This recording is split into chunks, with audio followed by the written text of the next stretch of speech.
I will remember that there is art to medicine as well as science, and that warmth, sympathy, and understanding may outweigh the surgeon's knife or the chemist's drug.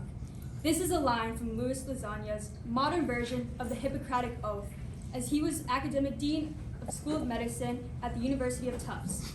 It highlights the importance of humanity in the medical field, something that is arguably of equal importance to the scientific knowledge required.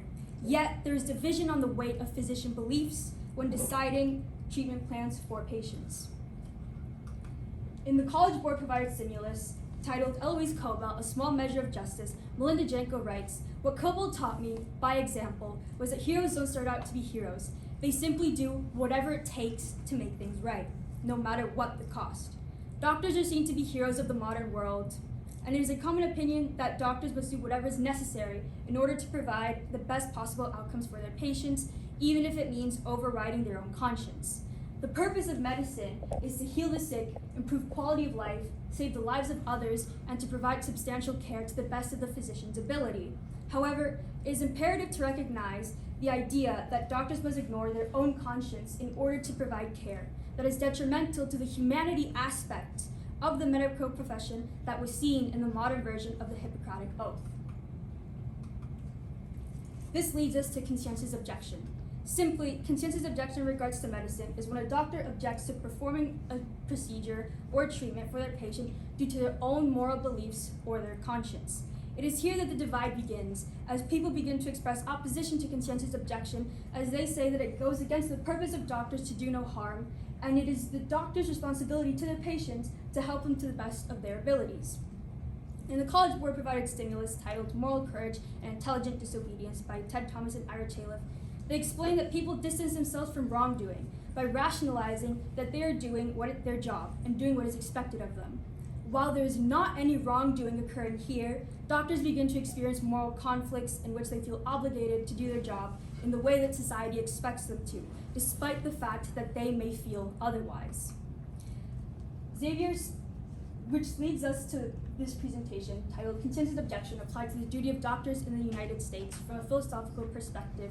Good afternoon, everyone. I'm Sophia Vargas. Which leads to my research question: to what extent does conscientious objection conflict with the duty of doctors in the United States from a philosophical perspective? And my argument for that is that conscientious objection does not conflict with the duty of doctors when seen through the philosophical ideas and frameworks of John Rawls, Thomas Aquinas, and Immanuel Kant. First, we will look at Rawlsian ethics and his idea of liberty of conscience. Xavier Simmons, a bioethicist at the Plunkett Center for Ethics, explains Rawls' idea of liberty of conscience, which is when citizens have the right to form their own moral worldview and act accordingly, as long as it does not infringe on other citizens' rights and liberties. In this sense, doctors have the right to refuse to perform treatment that they do not agree with or do not believe will be beneficial.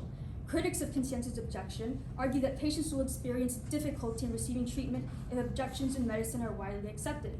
However, liberty of conscience allows those to act accordingly to their moral viewpoints as they do not violate the liberties of others. If a patient needs life-saving care, despite the fact that the doctor may not agree with the care required, applying the Rawlsian concept of liberty of conscience would mean that they must save the patient, otherwise the patient will die unnecessarily.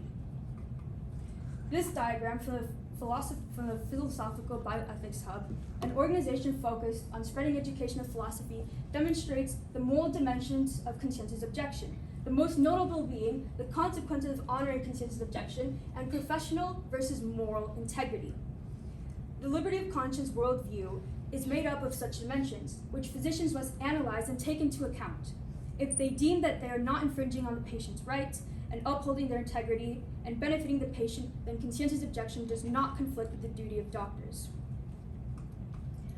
Next, we will look at Aquinian ethics and the concept of conscience and moral judgments.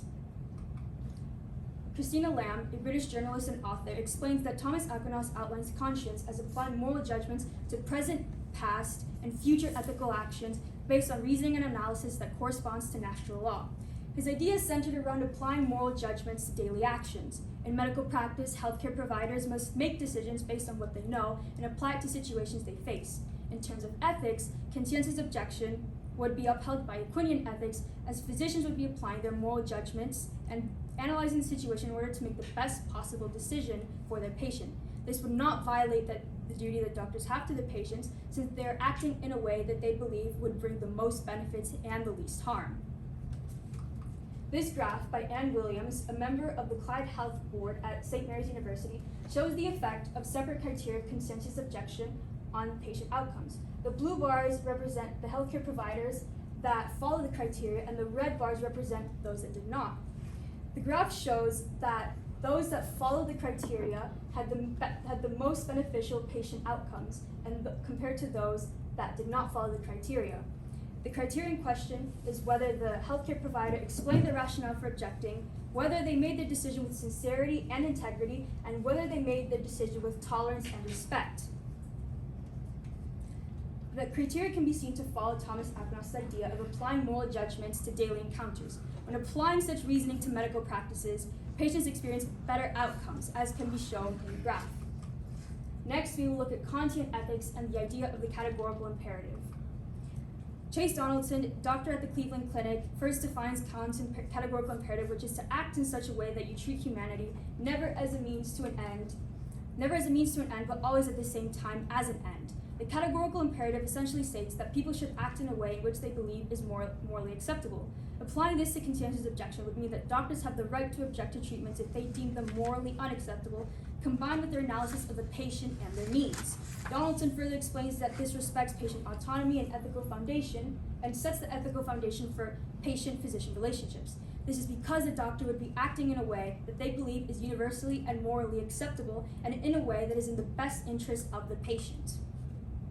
Moritz, Braun, and others, professors and professionals with experience with the concept of conscience, demonstrate that conscience is made up of empathy, self-conscious emotions, and moral reasoning, which is the most important. Such reasoning, as also needed through Kant's categorical imperative, means that doctors object to treatments when they see that they break the moral law and would not benefit the patient.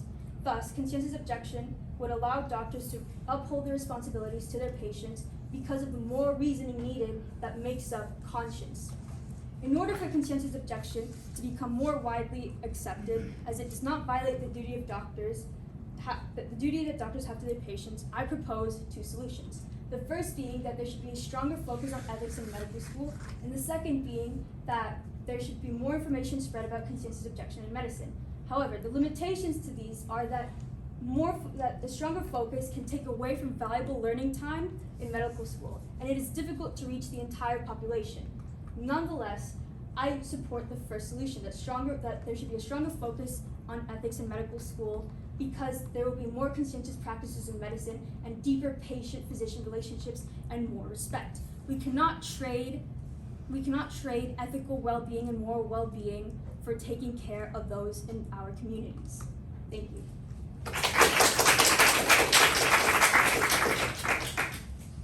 Take one step back. Okay, first question. What information did you need that you weren't able to find? And then how did that steer you as you worked through stuff? Information, I was actually able to find a lot of information regarding my topic. It was more visuals that I struggled with coming up with conscientious objection and from a philosophical perspective, because there aren't many graphs and statistics that can back up this claim.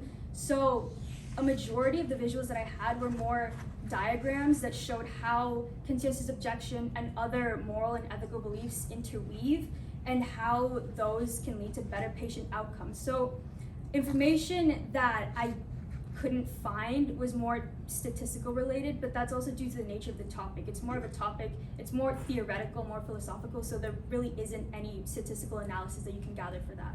Okay, and how does the solution you came up with respond to other people that talked about this? A lot of people that talked about this were focusing more on how we should change the mindset of people who are against conscientious objection. Their solutions were more on persuading other people that doctors should be allowed the right to conscientious objection. However, it is difficult to change the mind of someone if they have already made up their mind about their own opinion, if they have already decided that they do not support conscientious objection.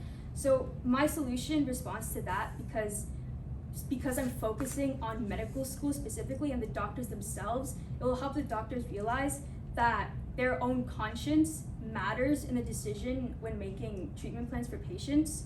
So focusing more on the doctors themselves for making the decisions versus the people who are against it, I feel like that is more centered to the root of the problem, because you can't change everybody's mind, but you can help the people that are involved in the situation.